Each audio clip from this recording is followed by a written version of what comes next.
जगत में प्रत्येक व्यक्ति को किसी ना किसी प्रकार की निर्बलता अवश्य होती है। जैसे कोई बहुत तेजी से दौड़ नहीं पाता तो कोई अधिक भार नहीं उठा पाता, कोई असाध्य रोग से पीड़ित रहता है तो कोई पढ़े हुए पाठों को स्मरण में नहीं रख पाता। ऐसे अनेकों उदाहरण और भी हैं।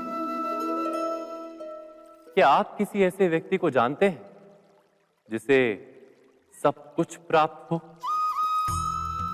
और हम जीवन की उस एक निर्बलता को जीवन का केंद्र मानकर जीते हैं? इस कारणवश हृदय में दुख और असंतोष रहता है सदा। निर्बलता मनुष्य को जन्म से अथवा संजोग से प्राप्त होती है, किंतु उस निर्बलता को मनुष्य का मन अपनी मर्यादा बना लेता है। किंतु कुछ व्यक्ति ऐसे भी होते हैं जो अपने पुरुषार्थ और श्रम से उस निर्बलता को पराजित कर देते हैं। क्या भेद है उनमें और अन्य लोगों में? क्या आपने कभी विचार किया है? सरल सा उत्तर है इसका।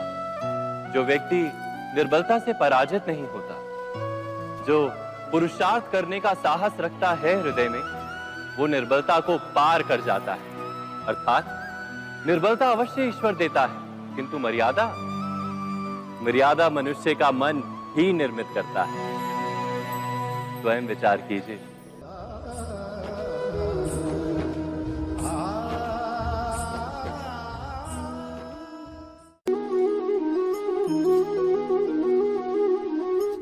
भविष्य का दूसरा नाम है संघर्ष।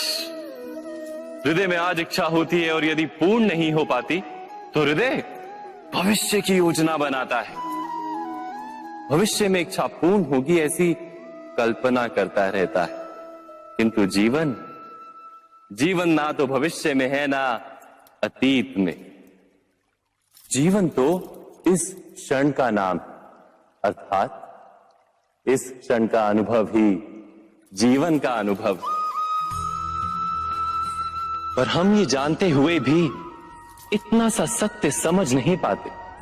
या तो हम बीते हुए समय के स्मरणों को घेर कर बैठे रहते हैं, या फिर आने वाले समय के लिए हम योजनाएं बनाते रहते हैं और जीवन जीवन बीत जाता है। एक सत्य यदि हम हृदय में उतार लें कि ना हम भविष्य देख सकते हैं, ना ही भविष्य निर्मित कर सकते हैं, हम तो केवल धैर्य और साहस के साथ भविष्य को आलिंगन दे सकते हैं, स्वागत कर सकते हैं भविष्य का। तो क्या जीवन का हर पल जीवन से नहीं भर जाएगा? स्वयं विचार कीजिए।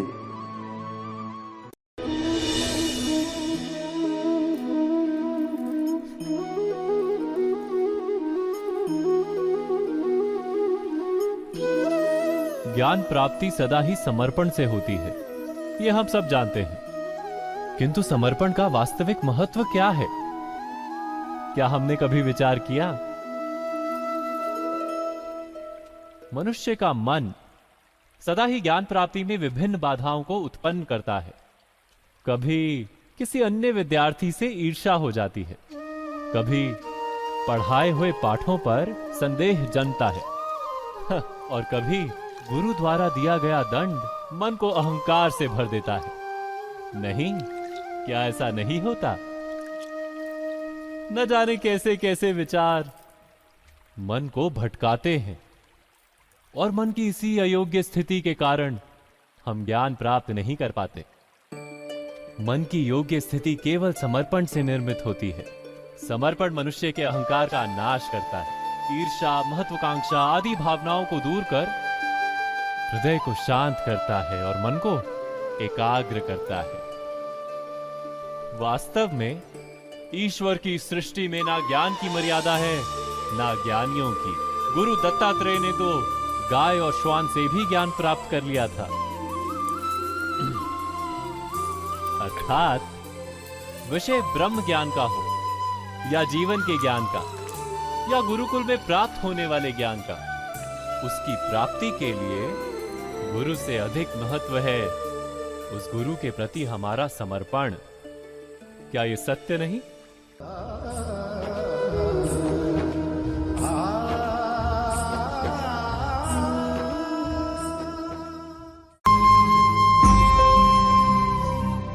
प्रत्येक मनुष्य के जीवन में ऐसा क्षण अवश्य आता है जब सारे स्वप्न, सारी आशाएं, सारे दृश्य ध्वस्त हो जाते हैं। जीवन के सारे आयोजन ही बिखर जाते हैं। एक और धर्म होता है और दूसरी ओर सुख। इसी को धर्म संकट कहते हैं। जब धर्म का वहन ही संकट हो और धर्म का त्याग ही सुख हो। विचार कीजिए, कभी किसी स्वजन के विरुद्ध सत्य बोलने का अवसर प्राप्त हो जाता है, कभी ठीक दरिद्रता के समय सरलता से चोरी करने का मार्ग प्राप्त हो जाता है, कभी किसी शक्तिशाली राजनेता या राजा के कर्मचारी का अधर्म प्रकट हो जाता है। सबके जीवन में ऐसी घटना बनती ही रहती है। अधिकतर लोग ऐसे किसी क्षण को धर्म संकट के रूप में जान ही नहीं पाते। हमें किसी प्रकार के संघर्ष का अनुभव ही नहीं होता। सहजता से सुख की ओर खींचे चले जाते हैं, जैसे मक्खी गुड़ की ओर खींची चली जाती। वास्तव में धर्म संकट का क्षण ईश्वर के निकट जाने का क्षण होता है। यदि हम संघर्षों से भयभीत ना हो, सुख की ओर आकर्षित ना हो, अपने धर्म पर दृढ़ रहे, तो ईश्वर का साक्षात्कार दूर नहीं।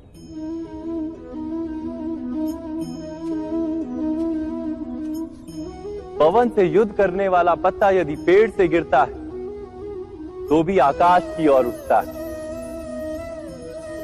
पवन से झुकने वाली घास वहीं भूमि पर रह जाती है। अर्थात धर्म संकट से यदि हम संकट को ही टाल दें तो सुख तो मिलता है, जीवन बढ़ता है, किंतु क्या चरित्र नहीं टूटता? क्या आत्मा दरिद्र नहीं हो जाती? क्या ईश्वर से अंतर नहीं हो जाता? स्वयं विचार कीजिए। दो व्यक्ति जब निकट आते हैं तो एक दूसरे के लिए सीमाएं और मर्यादाएं निर्मित करने का प्रयत्न अवश्य करते हैं। हम यदि सारे संबंधों पर विचार करें तो देखेंगे कि इन सारे संबंधों का आधार यही सीमाएं हैं जो हम दूसरों के लिए निर्मित करते हैं। और यदि अनजाने में भी कोई अन्य व्यक्ति इन सीमाओं को तोड़ता है तो उसी क्षण हमारा हृदय क्रोध से भर जाता है। इन सीमाओं का वास्तविक रूप क्या है? क्या हमने कभी विचार किया? सीमाओं के द्वारा हम दूसरे व्यक्ति को निर्णय करने की अनुमति नहीं देते। अपना निर्णय उस व्यक्ति पर थोपते हैं, अर्थात किसी की स्वतंत्रता का अस्वीकार करते हैं हम। और जब स्वतंत्रता का अस्वीकार किया जाता है तो उसका हृदय दुख से भर जाता है। और जब वो सीमाओं को तोड़ता है तो हमारा हृदय क्रोध से भर जाता है। क्या ऐसा नहीं होता?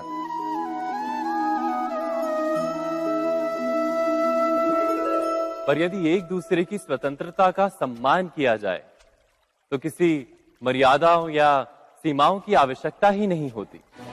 अर्थात जिस प्रकार स्वीकार किसी संबंध का देह है, क्या वैसे ही स्वतंत्रता किसी संबंध की आत्मा नहीं? स्वयं विचार कीजिए। सबके जीवन में ऐसा प्रसंग अवश्य आता है कि सत्य कहने का निश्चय होता है हृदय में, किंतु मुख से सत्य निकल नहीं पाता। कोई भय मन को घेर लेता है। किसी घटना अथवा प्रसंग के बारे में बात करना या फिर स्वयं से कोई भूल हो जाए उसके बारे में कुछ बोलना, क्या ये सत्य है? नहीं, ये तो केवल तथ्य है। अर्थात जैसा हुआ था वैसा केवल बोल देना सामान्य सी बात। किंतु कभी कभी उस तथ्य को बोलते हुए भी भय लगता है। कदाचित किसी दूसरे की भावनाओं का विचार आता है मन। दूसरे को दुख होगा ये भय भी शब्दों को रोकता है। तो ये सत्य क्या है? क्या हमने कभी विचार किया है? जब भय रहते हुए भी कोई तथ्य बोलता है तो वो सत्य कहलाता है। वास्तव में सत्य कुछ और नहीं, केवल निर्भयता का दूसरा नाम है। और निर्भय होने का कोई समय नहीं होता, क्योंकि निर्भयता आत्मा का स्वभाव है। अर्थात क्या प्रत्येक क्षण सत्य बोलने का क्षण नहीं होता?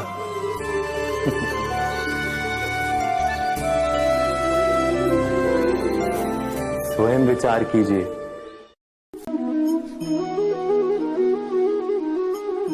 श्रेष्ठता का क्या अर्थ है? श्रेष्ठता का अर्थ है दूसरों से अधिक ज्ञान प्राप्त करना।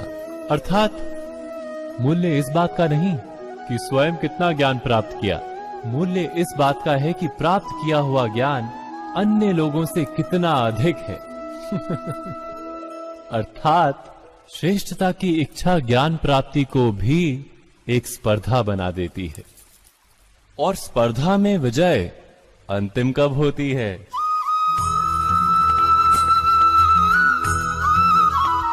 कुछ समय के लिए तो श्रेष्ठ बना जा सकता है, किंतु सदा के लिए कोई श्रेष्ठ नहीं रह पाता।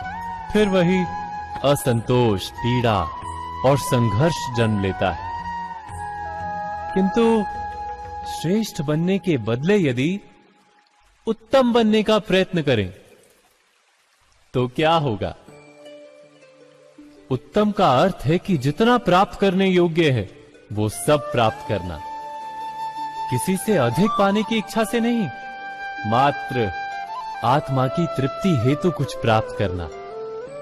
उत्तम के मार्ग पर किसी अन्य से स्पर्धा नहीं होती, स्वयं अपने आप से स्पर्धा होती है।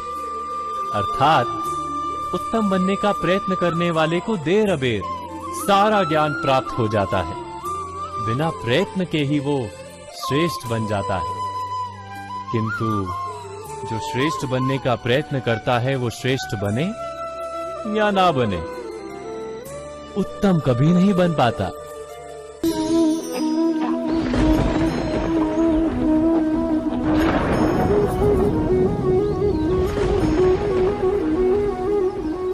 सपनों और पूर्वाभासों के आधार पर हम भविष्य के सुख दुख की कल्पना करते हैं। भविष्य के दुख का कारण दूर करने के लिए हम आज योजना बनाते हैं। किंतु कल के संकट को आज निर्मूल करने से हमें लाभ मिलता है या हानि पहुंचती है? ये प्रश्न हम कभी नहीं करते। सत्य तो ये है कि संकट और उसका निवारण साथ जन से, व्यक्ति के लिए भी और सृष्टि के लिए भी। नहीं, आप अपने भूतकाल का स्मरण कीजिए, इतिहास को देखिए। आप तुरंत ही ये जान पाएंगे कि जब जब संकट आता है तब तब उसका निवारण करने वाली शक्ति भी जन्म लेती है। यही तो जगत का चलन है। वस्तुतः संकट ही शक्ति के जन्म का कारण है। प्रत्येक व्यक्ति जब संकट से निकलता है तो एक पद आगे बढ़ा होता है, अधिक चमकता है, आत्मविश्वास से अधिक भरा होता है, न केवल अपने लिए अपितु विश्व के लिए भी। क्या ये सत्य नहीं? वास्तव में संकट का जन्म है एक अवसर का जन्म, अपने आप को बदलने का, अपने विचारों को ऊंचाई पर करने का अवसर, अपनी आत्मा को बलवान और ज्ञान मंडित बनाने का अवसर। जो ये कर पाता है उसे कोई संकट नहीं होता, किंतु जो ये नहीं कर पाता वो तो स्वयं एक संकट है विश्व के लिए। विचार कीजिए।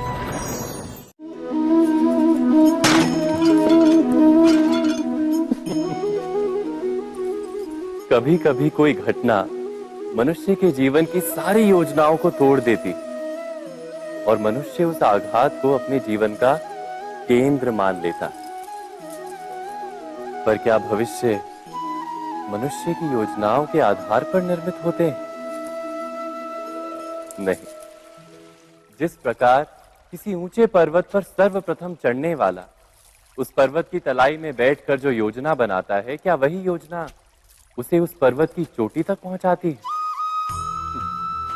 नहीं। वास्तव में वो जैसे जैसे ऊपर चढ़ता है वैसे वैसे उसे नई नई चुनौतियां, नई नई विडंबनाएं, नए नए अवरोध मिलते हैं।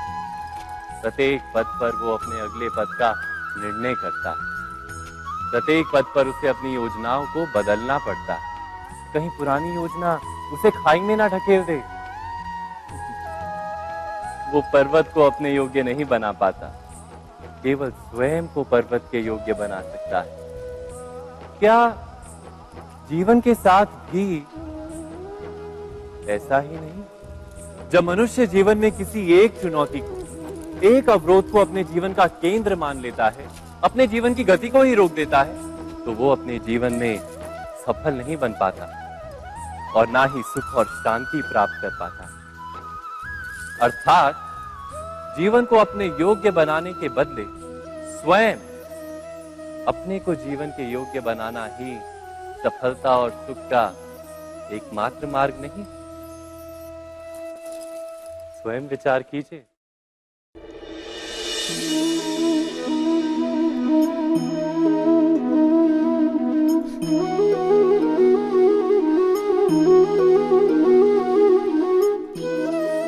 जीवन का हर क्षण निर्णय का क्षण होता है। प्रत्येक पद पर दूसरे पद के विषय में कोई निर्णय करना ही पड़ता है और निर्णय अपना प्रभाव छोड़ जाता है। आज किए गए निर्णय भविष्य में सुख अथवा दुख निर्मित करते हैं, ना केवल अपने लिए, अपने परिवार के लिए भी, आने वाली पीढ़ियों के लिए भी। जब कोई दुविधा सामने आती है तो मन व्याकुल हो जाता है, अनिश्चय से भर जाता है। निर्णय का वो क्षण युद्ध बन जाता है और मन बन जाता है युद्ध भूमि। अधिकतर निर्णय हम दुविधा का उपाय करने के लिए नहीं, केवल मन को शांत करने के लिए लेते हैं। पर क्या कोई दौड़ते हुए भोजन कर सकता है? नहीं। तो क्या युद्ध से जूझता हुआ मन कोई योग्य निर्णय ले पाएगा?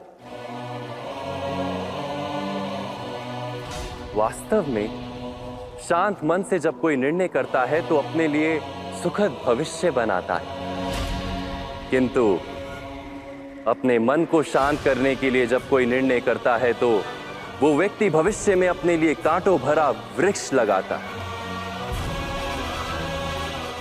स्वयं विचार कीजिएगा।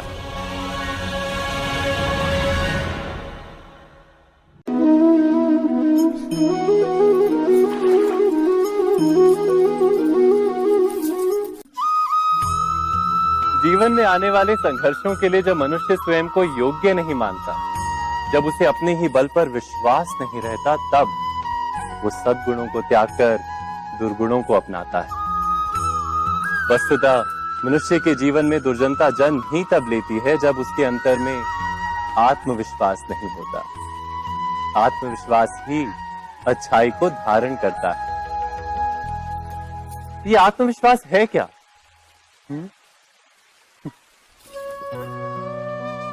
जब मनुष्य ये मानता है कि जीवन का संघर्ष उसे दुर्बल बनाता है, तो उसे अपने ऊपर विश्वास नहीं रहता। वो संघर्ष के पार जाने के बदले संघर्ष से छूटने के उपाय ढूंढने लगता है।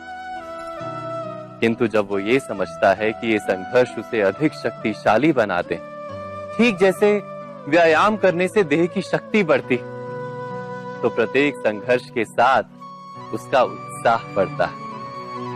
अर्थात आत्मविश्वास और कुछ भी नहीं, मन की स्थिति, जीवन को देखने का दृष्टिकोण मात्र है। और जीवन का दृष्टिकोण तो मनुष्य के अपने वश में होता है। स्वयं विचार कीजिए।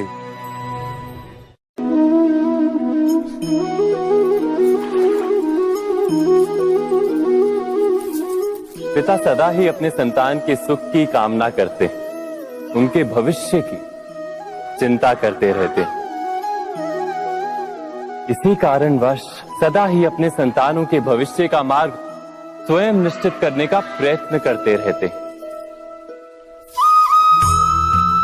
जिस मार्ग पर पिता स्वयं चला है, जिस मार्ग के कंकर पत्थर को स्वयं देखा है, मार्ग की छाया, मार्ग की धूप को स्वयं जाना है, उसी मार्ग पर उसका पुत्र भी चले, यही इच्छा रहती है हर पिता की। निसंदेह उत्तम भावना है ये,